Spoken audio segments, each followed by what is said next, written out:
I am Boba Fett. Follow me, friend. I see why they call you the best bounty hunter in the galaxy. You can't beat me. I'm Boba Fett. I'm the greatest bounty hunter ever. Oh, yeah. Didn't see that one coming, did you? I was flying around with my jetpack, just smoking rebels with a laser. Ba-boom, ba-boom, ba-boom. Han Solo was all, hey, wait. And I'm like, oh, I've been waiting for this for a long time, Solo. Ba-bang. Oh, yeah. A little rope and dope, huh? I was left, right. Oh, down goes Solo. The big bad Wookiee be growling in hell now. I even put one between Skywalker's eyes, right between those pretty baby blues. But then Jabba the Hutt was all, oh no, this guy's too badass, man. So then 80 Jedi showed up. I took out about 67 of them. Oh, you thought I was over there, but guess what? Over here. Well, let me just take this bad boy off. Oh, he's even better looking without the helmet. Hello and welcome to Fennec and Fett-ish, a show about the Book of Boba Fett original series on Disney+. I'm Travis Fishburne. I am Alex Brunel. I'm Dustin Meadows. All right, and this week we are going to be discussing Chapter 4, The Gathering Storm. And this episode, for me personally, I think is like my favorite one of this season thus far. A lot of fun stuff going on in this episode. Dustin, what did you think about this week? This is definitely in the running for my favorite episode so far as well. Pretty solid. A lot of really cool moments, a lot of great scenes. But best of all, we find out that he's finally fully healed from the bacta tank, which to me says, hey, no more flashbacks. Now it's all main story moving forward. So. The show's most unnecessary device. Yes. Yeah. Yeah. Did you have any more Alex, what thoughts, did you Dustin? think? Okay. Yeah, Dustin, did you have any more? No, that's else? it. I'll save my more involved thoughts for when we get into it. I agree that this was probably one of my favorites. I really enjoyed this episode. That having been said, I think this is the dumbest episode of this show so far. And I enjoyed it more in the way that I enjoyed Solo, where Solo as a movie kind of said to me at the outset, don't take this so seriously. Just have fun on this space adventure we're about to show you. And this episode, man, as soon as Boba Fett went into the mod shop, I'm just like, okay, this is the show we're in. And like, if the show commits to the form, I think if the show commits to that form, I think issues that one may think about the tone of the show get recontextualized a little bit, and things might become overall more acceptable. But I think the show needs to inhabit that tone a little bit more for that idea to work. And this episode was directed by, I'm gonna butcher this dude's name, but Kevin Tancharoen? Tancharoen? I don't know. That sounds Maybe. better. Sorry. I'm sure he's a nice man whose name I've just butchered, but he did like the Mortal Kombat Legacy web series that got everybody interested in live action Mortal Kombat again. And he's directed a lot of like CW superhero stuff, Supergirl, Arrow, Flash, Glee. Titans. He directed some Glee. He directed a bunch of Agents of S.H.I.E.L.D. So I do really think that this episode is, I'm not saying positive or negative, but I think that like this episode is very much a product of this person's resume. His only film credit is the 2009 remake of Fame, which is kind of insane. Yeah.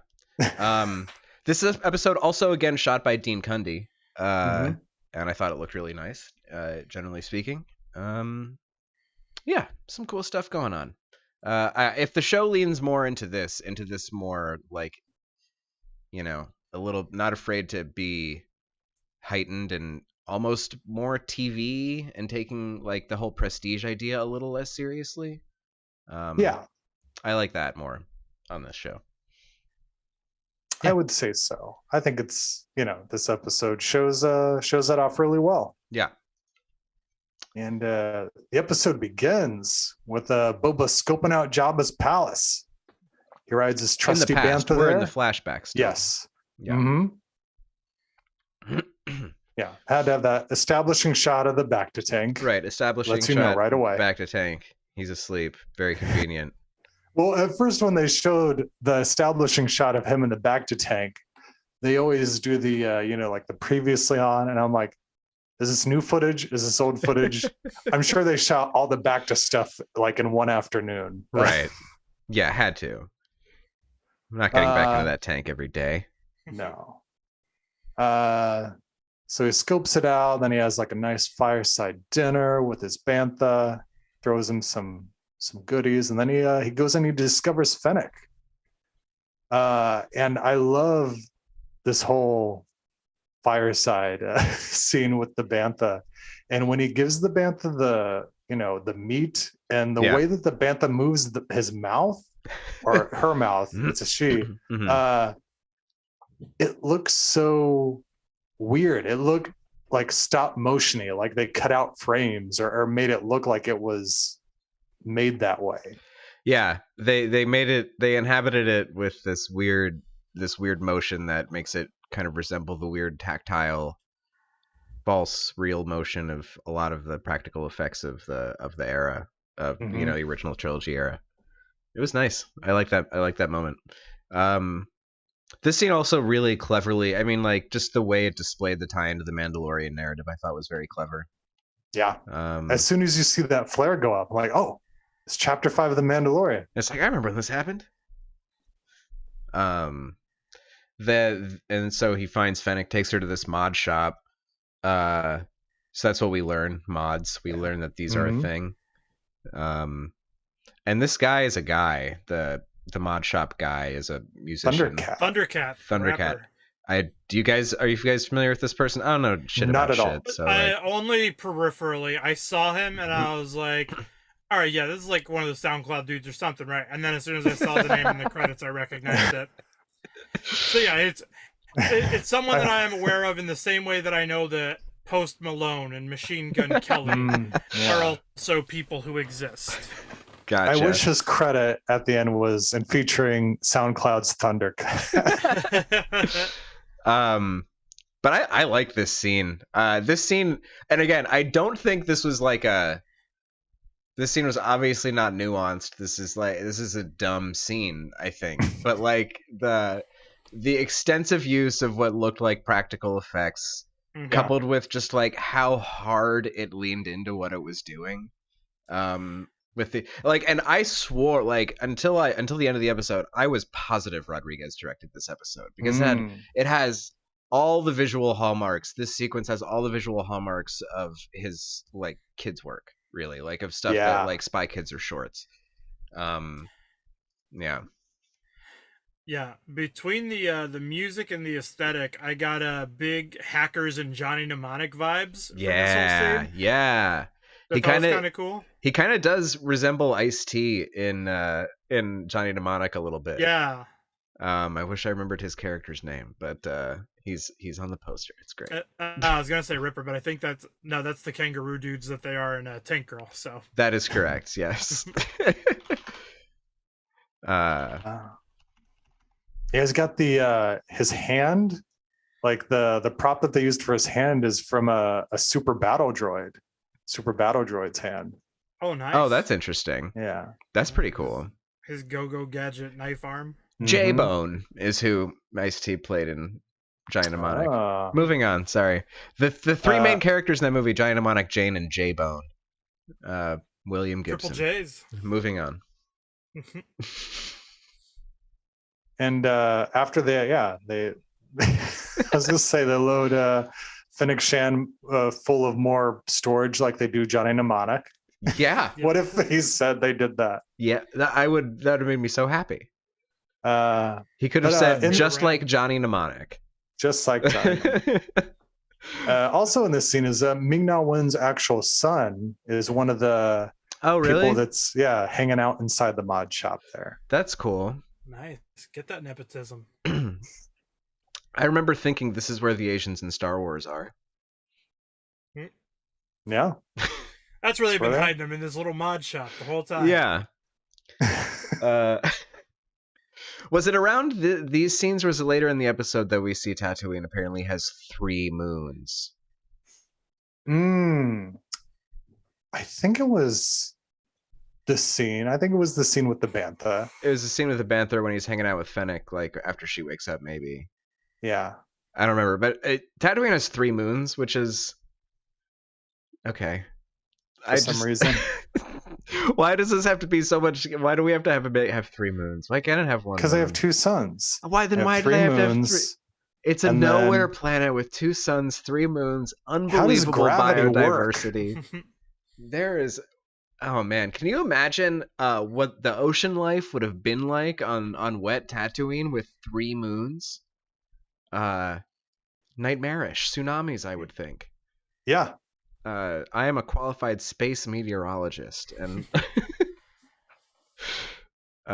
Maybe that's why it's dry. They said it used to be covered with water. So yeah, well, what was it? It was it got attacked and like bombed out and decimated on purpose. I think Tatooine was genocided, right? I did not know that. Maybe that's old legend stuff. I think I remember reading or hearing that. I don't know. Who knows? The Empire dropped a bunch of shrinky Just- dinks on the planet and sucked up all the water. Just like Tatooine continues to be like one of the most interesting planets, and like after this series, I hope we don't see it for a long time. Yeah, they can just create another Yeah, desert just- planet. Give us a Pisana or If they if it was like Jakku has 3 moons, I'd be like, fine, that's Jakku. It's a different desert Jakku had planet. 3 moons. That's fine. I have another nitpicky thing coming up. Is But- it when Fennec agrees to help Boba raid the palace? Take back the Slave One, aka the fire spray. Right, which it took me a while to figure out that that's what that word was. Mhm. The Slave One, or as it's now known, Boba Fett's starship. Yeah. Right. Yeah, so and I mean like I people are probably mad about this, right? There's probably like a lot of angry I butthurt think, yeah. nerds on the internet that don't like this. I don't It's know. just it's It's- weird and inconsistent is what my only Yeah. issue with it is. It's like, Yeah. okay, you've Yeah. called it this for this long. It seems like it's like the same thing as when they're like, "Hey, we're gonna take down the D&D episode of Community." I was like, I think you're focusing on the wrong thing people are mad about. Right. Right. I can't believe that episode is off streaming services. What a crime. It's off some of them. It's still on Amazon Prime Oh, that's because good. that's where we had to go to watch it. We were watching the whole show again last year. I am so happy I bought that series on Blu-ray. It was a very good purchase. Recommend before physical media leaves us forever. Yep. Yeah. So yeah, in the scene, like her like coming to terms with being a cyborg now, like that taking no time. Fine, that's fine. That's because that's again that's what I want for this show. Like I want it to just live in this thing, and so then they go to Jabba's palace, and she breaks out what has to be the single most useful object we have ever seen in live action Star Wars that has never made any kind of an appearance or conceptual mention in the 40 plus years of Star Wars existence, which is this tiny little camera ball that just secretly goes into place and maps out the whole thing and then shows you a hologram. Yeah. There are so many scenarios throughout all live action Star Wars media for all time where that thing would have been clutch. That would have yes. been like a make or break thing. It could have turned the tides of so many situations. And just Fennec just like nonchalantly has it, and Boba's like, "Oh, cool thing. That makes total sense Yep. to me." And now that she has it, every time that like It's a they magic show bullet Fennec- device. Yeah, they can't like be like, oh, well, we don't know. We have no idea what to do here. It's like, no, Fennec has this thing. She should use it. Right. Yeah. So like in one way, I like this very much because it does lean into the let's just make up the dumb I mean, like it happened in season 2 of Mando too, where just like the the machine just scans to see that you have a face and then gives you access to all the sensitive information. It's just like a dumb TV. You are a person, right? you are a shape that we recognize as a face. Please have whatever you need. That kind of just like dumb episodic TV device, like I'm fine with, and like this episode leans the show harder into that kind of thing, and I'm fine with that conceptually, but I just wish it wasn't this thing that would have like changed the outcome of key moments throughout Star Wars that seems like it would just exist already. Yeah. And on the plus side, unlike the idiot doctors in Prometheus, they managed to not get lost in Jabba's palace with this magical geo-mapping robot that they have. Yeah, that's right. It's the Prometheus device. Yep. When it was revealing Jabba's palace, I thought it was so funny and cool because it instantly reminded me of when I would have like a Nintendo Power or Electronic Gaming Monthly, and like for old scroller games or any video game, and then it would show you like the complete map of what a level would look like, and you're like, this is crazy. Yeah, so, I know exactly what you're talking about. Yep. I've been playing a lot of Fallout recently, so like I've been looking at maps like that. Yeah, I did I like the aesthetic of it very much. I like the use of it. I liked the raid scene. Mm-hmm. That was very fun. I loved it. It was my favorite part of the episode. Is they go in, they bust into the kitchen, got EV-99 running things. Yep. The chef droid, the other droid, seems to be like General Grievous, but a chef. Yep, yes. Lightweight General Grievous. CO cooking droid. And that's a model of droid we've seen before. It's in Attack of the Clones. I just learned that earlier today. Yeah. They're like, that's not a new droid, which is amazing to me. I just love the idea that General Grievous maybe at some point along his industrial evolution, he was cutlery. Mm-hmm. He was a sous chef. He was just a sous chef. And then whatever you have you sent me a graphic. Oh yes. I'm gonna cut to the graphic. You can tell us about this guy. The live action debut of the LEP series droid, which we've seen in what, Clone Wars or Clone Rebels? Wars. It premiered in the film for the Clone Wars. Oh, right. And it was one of my least favorite things. I mean, I kind of remember it. There were so many things. My first taste coming out of that movie was I didn't like a lot of stuff coming out, and it's nothing. The LEP droid was one of those things, and it shows up throughout Clone Wars, and it's in Rebels. And I've never been a huge fan of these droids, but for whatever reason, my takeaway from this episode was I really love that droid. I love how it looks in live action. It looked really good live action. Yeah. The execution of it was very Roger Rabbit-y. Mm-hmm. Yeah, I love the LEP droid in this because that entire sequence just played out like the Le Poisson scene from The Little Mermaid. Yes. Where the French chef is chasing Sebastian around throwing knives and shit at him. Yes. Oh man, this was so good. Yeah, this little chase, and then just like him just exiting the situation by switching himself off. Just like just switching himself. Why hasn't a droid ever done that? I love that. Just like, no, I can't deal with this. Done. Something that like C-3PO should like do on a regular basis. Right, just like shut down from being overwhelmed. Mm-hmm. Yep. Yeah, you'd think, right? Yeah, 3PO should definitely have fainted way more by now. Totally. I would have bought it. Yeah. Just like, I could imagine him just like going straight up, becoming rigid, the lights going out, and then him just toppling over. That'd have been fun. Yeah, or just throwing up his hand across his forehead like a put upon Southern Belle.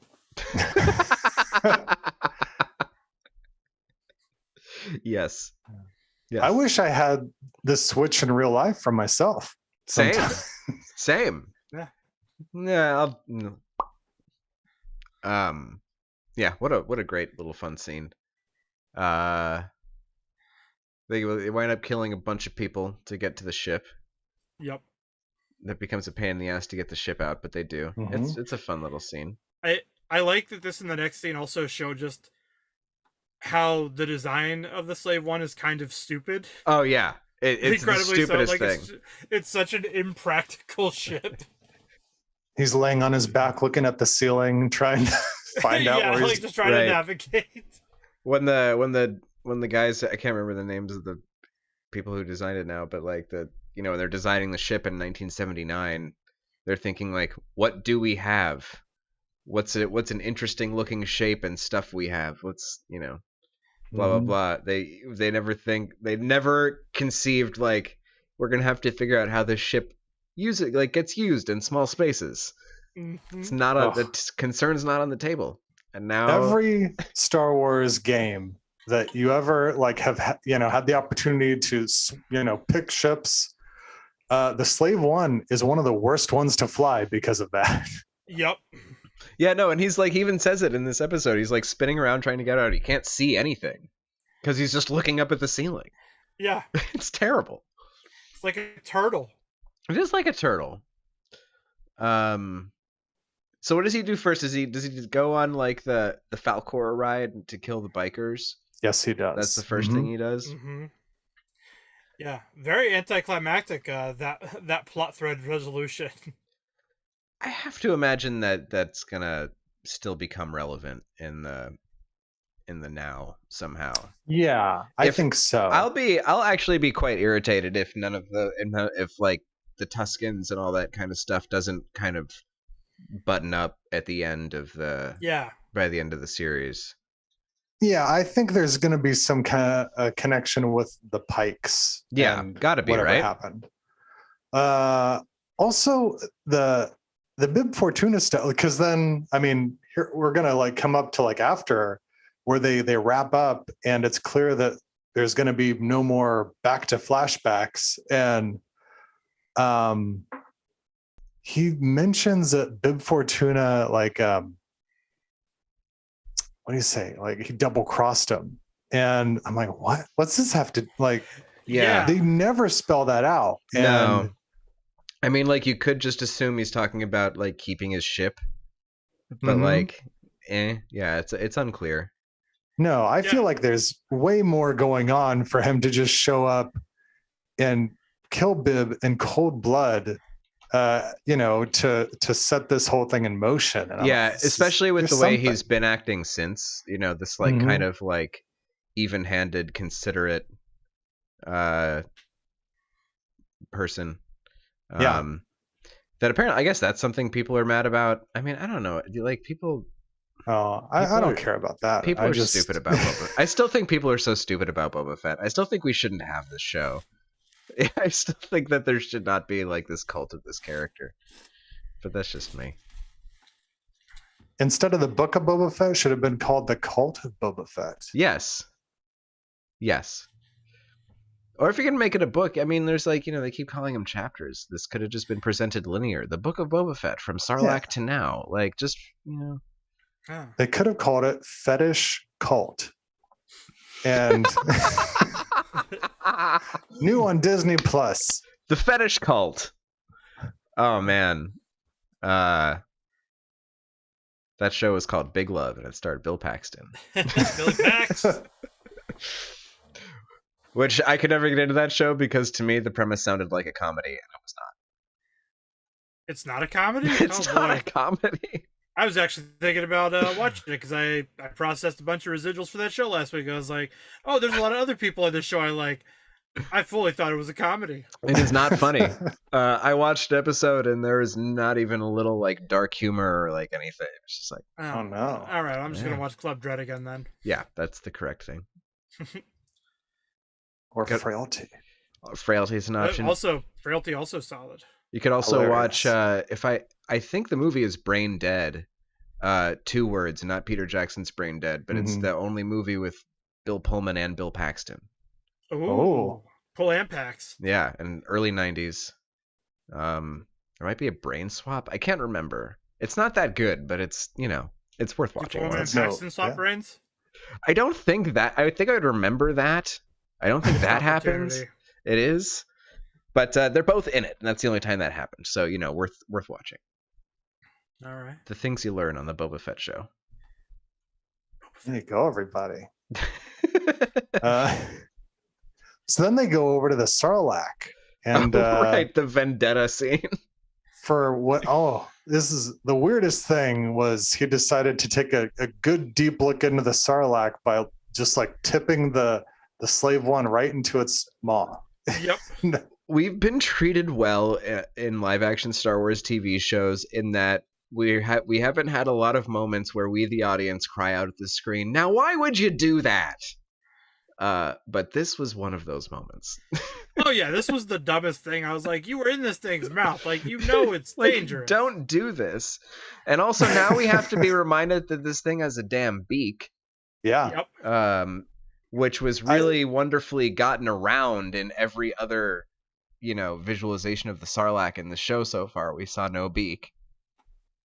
Now the beak is back. Yeah. We did get the sonic charge though. That was nice. Yeah, Mhm. yeah. The seismic charge was pretty cool. What a way to go. I thought it was really out of character though when Fennec looked at it and said, "Smile, you son of a bitch!" right before. I thought that was that kind of took me out of it. Oh man, that was like a Van Damme line or like a Schwarzenegger line. That was. It was straight up that moment in Jaws. That's 100% what it felt like. Yeah, absolutely. Oh, Dustin, there's an episode of Clone Wars that you have to see because Is Roy it Scheider is. in it? It's even like more clearly ripped from Jaws than this scene is. Is it Obi-Wan going after the bigger fish that we found out about in Phantom Menace? Yes, and that fish's name is Riff Tamsin. And I wish I had I wish I could cut to an image of Riff Tamsin for Dustin to see right now because Oh, we had a bigger fish moment in this show last week. Not this episode, but episode 3. Maybe it was episode 2, where it was outside Jabba's palace, and there was the toad that. Yeah. Oh no, there was a bird that came and got a womp rat, and then the toad got the bird and the womp rat. Mm-hmm. And just that one shot. That was fun. Bigger fish. So dumb. Always a bigger fish. There's always a bigger fish. Thank you, Liam Neeson. Oh my God. Yeah. Which is also not true. Sometimes there's the biggest fish. Yeah. It's like sometimes it's true. It's like it's like In all cases but one, it is true. Yeah, whatever happens, what happens? Oh, does it, Qui-Gon? Whatever will be. Is what I'm looking for? Is it always going to be in the last place I think to look for it too? Or the last place that I left it or whatever? Qui-Gon, you butthead. In our private chat right now, Dustin, I dropped a link for Riff Tamsin, so you can see exactly how far they went with this Jaws homage. Oh, I'm very excited to see this.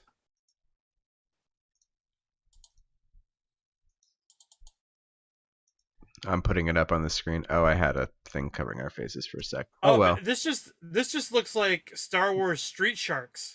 Yeah, that's what it was. It does look like Star Wars Street Sharks. He does look totally jawsome, so. He does look awesome.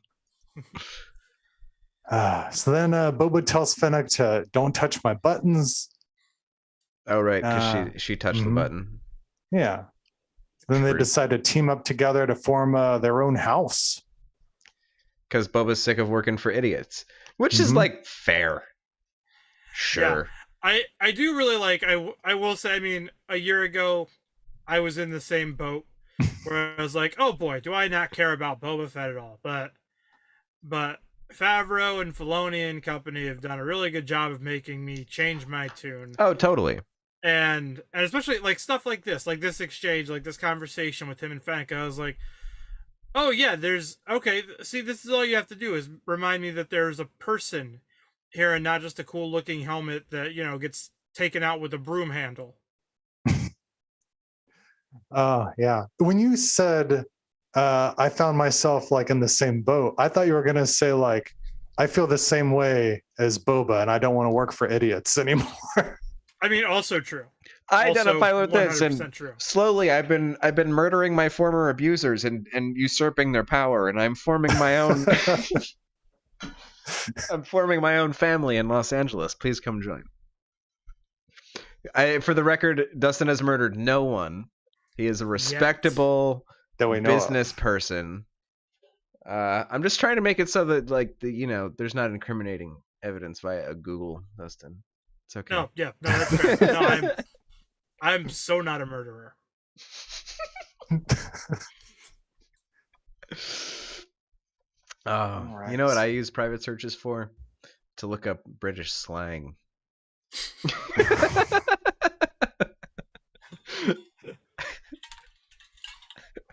I don't want Google to know. This is why you're so fluent in rhyming Cockney slang. I wish that I was, so I could have followed that up as if I had been in on the joke. That's what this show is missing. More chimney sweeps, please. Yeah. All right. That's all I got. If Star Wars could just give me Jason Statham as a Tatooine chimney sweep at some point. Ooh, that would be fun. Oh man, chimney sweep turned like reluctant murderer, or like reluctant, like, you have to do this job to get out of like he has to do one more thing to get out of to get out of his whatever deal. He has to transport something. Oh, so it's a transporter on Tatooine. They literally could have recast Boba Fett and put, Statham in there. I would have bought that. I would have been fine. Watch the Jason Statham. That's what else we need in a Star Wars. Jackie Chan level fight choreography. Yeah. If you could just put Jackie Chan in a cantina and have him using a jizz flute as a weapon, please. Have him, I don't know, do like a pommel horse kick on Max Rebo's keyboard thing. Oh my god! Can you imagine like the Police Story mall fight scene, but like in this cantina that Jessica Biel owns? I would love it. That would be amazing. I would love it so much. Like Jackie Chan versus Black Chrysanthemum or Santo. Yes. That'd be so good. Please give me Jackie Chan versus Black Chrysanthemum. Let's go. His real name is Santos. Do you think Jackie Chan knows what Star Wars is? I feel like he has to. How could he not? You think Jackie Chan is like regarded? Do you think Jackie Chan has Star Wars thoughts past like, sure, yeah, Star Wars is nice? Probably like, why haven't they asked me to do a Star Wars yet? I wonder if he would. No, that's like Star Wars isn't cast that way. That's the thing. The one time they did cast that way, they actually just ruined it, or they blew it with in The Force Awakens when they got all the raid guys in there. Yeah. Oh yes, that is absolutely true. I feel like Donnie Yen didn't get utilized particularly well in also true either. Also true, and we also did have Trejo, just being Trejo. So there is that. Yeah, I'm hoping that Trejo will get more to do. That'd be before nice. The show is out, but yeah, definitely a big waste of the raid dudes, especially having just seen both of those movies in the last year. I was like, why was this a big Cthulhu space alien? Why was this not a martial arts fight on a spaceship? Right. They just needed us to believe the threat. It was a casting red herring. If they could just give me a John Wick in a Star Wars, please. It's because J.J. Abrams needs a good punch to the thigh, but 7 years ago. Yep. That's my opinion. What else happens in Boba Fett? Yeah, so now we're like finally out of the flashbacks. Fennec, it's like you're fully healed. You're fully healed, sir. We're done. Let's go visit Garsa Fwip. And so who's been singing like a Yuzum? Did you guys catch that line? That's it. Oh, I love that. You didn't get Joe Yowza. Joe Yowza, everyone's favorite lead singer of the hit single from 1997, Jedi Rocks. Yuzums were originally going to be what the Ewoks were. Or they were going to at least share the same space. Yeah, that's right. And if I recall, there is like a non-operational Yuzum puppet in the original Jabba's palace scene. It's just like really like dim in a corner, but it's there. The design is there. Yuzum was the thing that looked like that Nightmare cereal mascot. Yes. Yes. He That's looked it. like the honeycomb, whatever. That's what- yeah, the honeycomb, 90s, that's what the it was. 90s honeycomb monster. The honeycomb nightmare. the furry mouth with eyes. Yes. Yeah, singing like a Yuzum. Great bet. And then they go to the cantina, right? Yeah. Yeah. And they see Where, Santos. Yeah. Santos. Yeah, has we find out that that's his real name. His real name is Santos. Black Chrysanthemum is also very good. I like that. Yeah. But he's just hanging and getting pissed at some Trandoshans Mhm. for no reason. Trandoshans are just Trandoshans. Yeah, they're just gambling and having a good time. He hates fun. Yeah. So he's just mad Well- that people who aren't him are having fun. Well, I mean, there's real world reasons why he would just be pissed at Trandoshans. Right. The Trandoshans are Wookiee slavers and scalpers. Exactly, And, yes. like, Oh, Yeah. okay. So that gives a Hunt little them more for context. sport. yeah, remember yeah. earlier in the season, the Trandoshan gave him gave Bubba a Wookiee pelt in tribute. Yeah. Oh, yeah. Yeah. Okay, that makes a lot more sense now. So he's Yeah, it's a mad big that rivalry. this abusive species is having fun while he's just sitting there having no fun. So he decides to end their fun by beating the crap out of them. And Jennifer we Beals finally see. Yeah. does like she pleads. this is a great like pleady speech. You know, I can't believe I'll be very interested to see if this character ever gets to actually do anything. Because it Mhm. really seems like Jennifer Beals is playing a role that literally any human being could have played because they just say like a handful of lines and are just like a background character. But so I hope she gets something more to do. But she gives this great little speech and then Kirsan's like, no, arm ripped out of socket. Yep. Yeah. So satisfying. Finally. And now he's gotten hired as Boba's enforcer. Yeah. Oh, and we get confirmation that's Max Rebo back there. Max Yeah. Rebo somehow got Yeah. off that skiff or survived the blast. He's still playing that keyboard. Hit it, Max. If only she'd said hit it, Max and Figrin, then we would have Right. gotten double confirmation. That's what we need. That's what we need. That's very reminiscent of the canteen scene in New Hope. Mhm. That's fun. I also like when they kick off into this song. It very much feels like the Star Wars version of "Smooth" by Santana. Yeah, Yeah. it did. It very much did. All of the stuff, because it's like he's doing a lot of kind of Spanish guitar inspired stuff. Yeah. Yeah. Just make that guy Carlos Santana in the costume. Come on. And then it's the family meeting scene, right? Yeah. Mhm. Which that's pretty fun. Get everyone together. They have a meal right over the Rancor's cage. Yeah. Oh, Such a great setup. That one guy was Phil Lamar. I learned today. The dude that looks like a skinned dog man. Yes, that is Phil The Lamar. Klatooinian. Yes. Yep, skinned He dog man. also, he voiced the Pike in the previous episode. The Yes. Pike Oh, that's leader. right. I Yeah. thought it was another voice as well. But I'm just glad to see Phil Lamar. I like Phil Lamar as a live performer. So Oh yeah, he's great. I'm happy that he's such a prolific voice actor, but I just miss him in front of the camera more. That's awesome. He's been doing stuff in Star Wars as far as voice For like a over long stuff for time. a while. Yeah. He's in a lot of Clone Wars, right? Mm-hmm. Yeah, he's the Yeah. voice of Kit Fisto. That's right. He's Kit Fisto. Yeah, it seems like he's done a lot more voice work than anything over the Totally. last couple decades. Yeah, absolutely. Very versatile voice performer. Yeah, his Kit Fisto sounds a lot like his Hermes in Futurama. He gave It him does. a Jamaican accent. That's That's true. great. So yeah, this is a fun scene. Boba offers this very fair deal, and everyone's like, "Fine." They all go home, right? I mean, Yeah, they're like, Wave. we'll consider it. yeah. And then the episode ends with we know Din Djarin is coming in the next episode because they Yeah. have to hire muscle. They have money but no muscle, but money buys muscle. Fennec says, yeah, credits can buy muscle if you know where to look. And then they make it very obvious when the Mandalorian theme plays to end the Yeah. episode. Right. Which we were just reminded of earlier in the episode with in the finding Fennec scene and everything. So Yeah. a little heavy-handed, but that's fun. I'm glad that the one crosses over back into the other. It'll be good to. I think that'll be a nice. I mean, we'll see how it goes, but that conceptually sounds like a nice way to reintroduce Mando back into just the narrative post his separation from Grogu.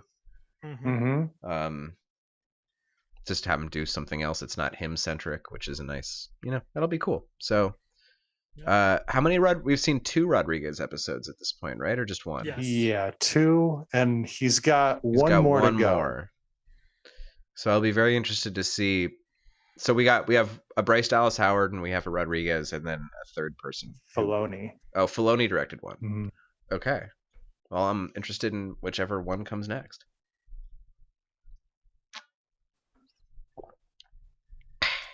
Yeah. Yes. It'd be interesting. Yeah, I don't know. What else? Hopefully we get Carl Weathers too. Ah, Mando! I want him to talk to Mando about stew. That's what I want. Oh, I don't have that stew clip. going, Mando. Yeah. I want him to tell Mando how to make a fine stew. Get a good stew going. You got a womp rat, and you get some of that. You get some of the. What did he call that? Boba called the black water, like the water or black melon. The black melon, was that it? Yeah. Yeah. You get some black melon. You get some bantha meat. You got yourself stew. You got a little stew going. Want to be some of those famous Wookiee Yookies? Oh man, how do they get bantha on Kashyyyk? That's like a serious import. Again, are there banthas being bred elsewhere, or is Tatooine central to a trade route that exports bantha for food? That's a very good question. I don't know.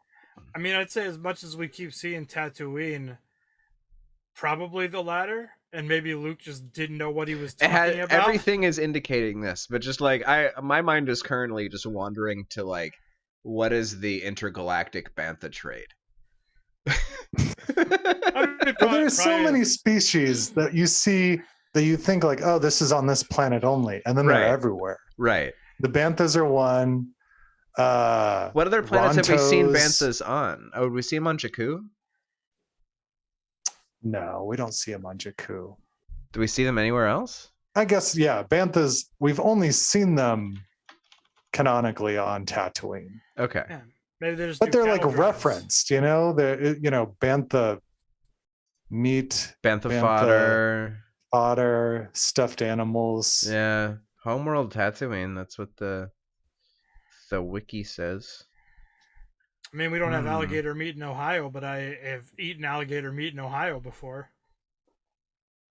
I mean, that's true, but I mean, like, Florida to Ohio is different than, like, what somebody pull up the galactic map, find out how far away Tatooine is from Kashyyyk. Right. Yeah, but in Star Wars, I feel like it's practically the same difference. Like, it very well could be, man. Like, I mean, Coruscant to Naboo is I'm getting hung up on really pedantic shit. It's like, what is that? A drive from New York to Texas? What is that? Probably it's close to that. Yeah, probably correct. Also, as little as we see of these planets, like, how big is this planet? Oh, I don't know, the size of like a third-tier metropolitan city, I guess. Yeah. Oh, and then they seem to be mammals, right? Nah, I can't get into it. I can't. It says they're mammals. How does it? I guess desert mammals are a thing. That's a real thing. Yeah, that's a thing that biology understands. Okay. I don't know, man. Banthas are wacky. And do Wookiees like them because they kind of look like them? I don't know. Okay. We'll probably wrap it up there then. Nah, I want to get into more of the cross-species breeding possibilities here. Oh, okay. Yeah, I mean, Animal like, husbandry. That's what I was. Yeah, yeah. That was the word I was looking for. Y'all excited, aren't we? yeah. So like, yeah, that's a good question. I wonder if there's like species on other planets you could crossbreed a bantha with. Like a Probably. dewback? Yeah, but like a Yeah. dewback's a lizard, right? That wouldn't work. But could you crossbreed like a dewback with a ronto? Yeah. But Or what's a wombat. ronto? I don't know if a ronto's like mammalian or Seems What like about a tauntaun? it's like a dinosaur, I guess. yeah. What is a tauntaun? They're Tauntauns are mammals. They're kind of like, Tauntauns? they're No, mammal. tauntauns are supposed to be lizards. they're supposed to be Really? lizards, but they're kind of Mhm. like kangaroo-y. yeah, they look Yeah. like space kangaroos. Goat kangaroos. Yeah. Well, Wampa's a mammal. That seems mammalian. Yeah. Like, could a Wampa and a Wookiee? Someone have a get baby? where's a? I'm if sure. if this were Pawn Stars, we could get an expert on the subject Oh. over here, like now, and have put this issue to bed. Someone Okay. get Pablo Hidalgo in this fourth square. Like, could a salacious crumb and a Sebulba make a baby? Here we go. Ronto classification is Saurian. You know who else falls into this are Trandoshans. So Oh, a Trandoshan and a dewback, Trandoshan and a Ronto, oh man, Trandoshan and a Zillow beast. so making it like a like crossbreeding a Trandoshan, would that give the one sentience? Like Maybe. would you have like a dewback with like verbal consciousness if you crossbred a Ronto with a verbal, like a giant weird Trandoshan Ronto that could talk? Yeah, I don't know. Tauntauns are also in this list as well. I really love the new direction this podcast is Yeah. taking. I think a crossbreed of a Tauntaun and a Ronto could be unbelievably useful. A Tonto. Yeah. That I guess almost the seems like it Rancor has is to have also been part of intentional. this. We had one other viewer on Facebook Live who has since dropped out. Oh wow. What an interesting way for them to let us know that they're a coward. Oh man. Maybe they just opened up a new tab so that they could start searching for, Like an all these. incognito. Yeah. They're opening up the Unreal Engine right now to start just like programming visual simulations of the Star Wars crossbreeding. What can a Minoc have sex with? I saw somebody postulating about Jennifer Beals' character being potentially like a Twi'lek human crossbreed. Mhm. But just yeah. Oh, our other viewers back. Hey. That happens in the Clone Wars. There's a Right. Yeah, there's a clone that abandons. And that clone is actually brought back in the Bad Batch. He has a Twi'lek wife, and they have Twi'lek human kids. Yeah, I mean, not to be too crass, I'd smang it with a Twi'lek. It seems people generally would in the Star Wars universe. Yeah. Wow. And on that note, All right. Okay. Now we can start wrapping it up. So until next week, Dustin, where can people find you when not postulating about Star Wars creatures crossbreeding? You can check me out at DustinMeadowsComedy.com, at Dustin Meadows on Instagram and Twitter, as well as my podcast, New Metal Who Dis, where me and my co-host Nick talk about new metal albums, new metal movies, and anything else new metal adjacent. We got a new episode dropping tomorrow about Scream 3, so check that out. All new right. metal movies. That's great. I love that that's a thing. Oh yeah, Dracula 2000. Oh yeah, Totally starring a new metal Vitamin movie. C. I remember that movie. Yes. And Star Trek's Jerry Ryan. Oh yeah. The Matrix should be one that you guys cover. It is. The Matrix is on the list. Okay, cool. Nice. All right. And Alex, how about you? Twitter and Instagram at Alex Brunel, where nothing happens. Cool. I'm just a guy.